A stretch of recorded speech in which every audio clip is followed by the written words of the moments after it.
Kot človek, ki je večino svojega življenja preživel v Britofu pri Kranju, seveda ne morem mimo včerajšnjega dogodka, mimo eksplozije plina, v kateri je bilo poškodovanih 6 ljudi, od tega 4 otroci. Izvedel sem, da je bila med njimi tudi hčerka, prijateljice Tanje, ki je imela od vseh še največ sreče v nesreči in je že doma. Tanja, povej, kaj se je zgodilo?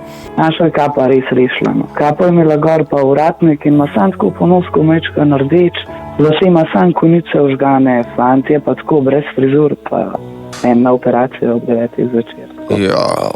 Ja, kriza, res kriza. Ja, res, vi ste imeli res srečo, ampak upam, da bo tudi z ostalimi vse kulno. Bo, vse bo v redu, sam kar bojo pač malo otroci imeli tako posledice.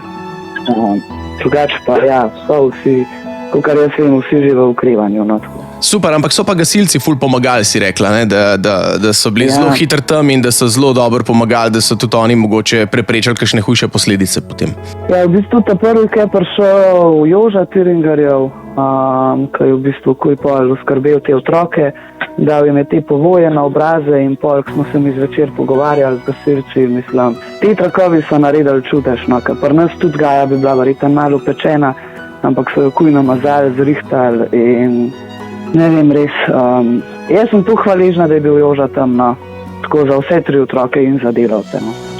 Super, res. Potem pa pohvale gasilcema, ne? Ja, kapo dol, res. To nam polepšajo praznike. No, ja, še enkrat bravo in hvala gasilcem ter vsem, ki so pomagali. Hvala za hitro posredovanje. Mislim, da vam je cel Britov hvaležen.